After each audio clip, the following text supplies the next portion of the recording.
ပေါက်ကလေးကကျွန်တော်တို့ဒီပါနင်းများတဲ့ပေါက်ကလေးပါအဲ့တော့ကျွန်တော်အခုဒါလေးကို service lever နင်းအောင်လို့ကျွန်တော်အခု service လုပ်ပြီးပေါ့နော်အဓိကတော့ lever နင်းမရတယ်ဆိုတာကျွန်တော်တို့ဒီပြောမယ်ဆိုရင်ကျွန်တော်တို့ဒီ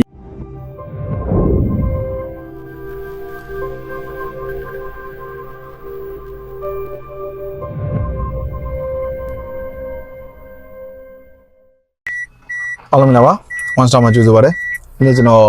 RAV4 လေးပေါ့နော် Toyota RAV4 2001နှစ်ဝင်းကျင်လောက်ရှိမှာပေါ့နော်2001လောက်ရှိမှာကျွန်တော်တို့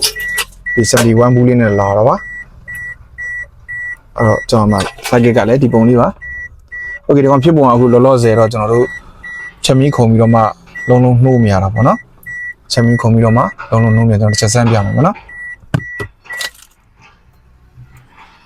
okay အဲ့လိုချက်နှိုးပြမယ်နော်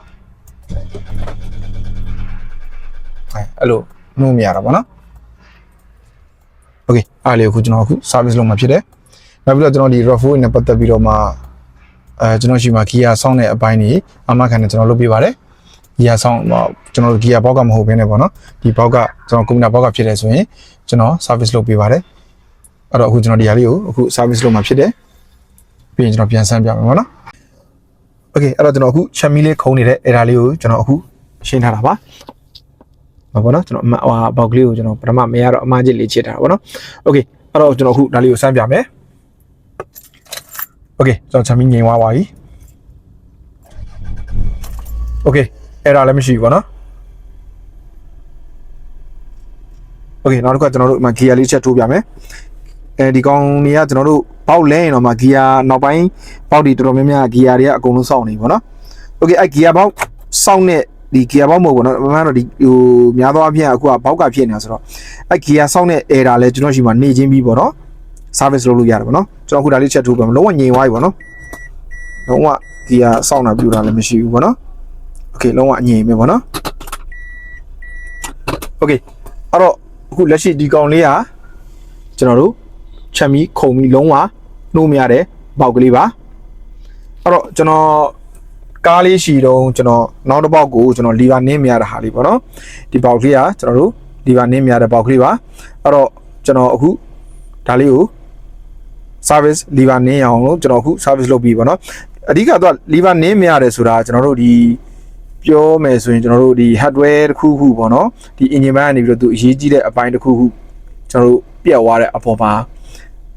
သူလီဗာကိုလှမ်းပြီးတော့မှကျွန်တော်တို့လီဗာနင်းလို့မရအောင်လှမ်းပိတ်လိုက်တဲ့သဘောမျိုးပေါ့နော် okay အဲ့တော့ကျွန်တော်ဒီဟာကိုပြစ်ချက်ရအောင်ရှာပြီးတော့ကျွန်တော်အခု service လုပ်ထားတာပေါ့နော်ဒီဟာလေးလီဗာနင်းမရတာလေးပါကျွန်တော်တစ်ခါလေးဆန်းပြမယ်အဲ့ဆိုရတယ်ဒီပေါ်လေးချက်လောက်တက်လိုက် okay ဒီ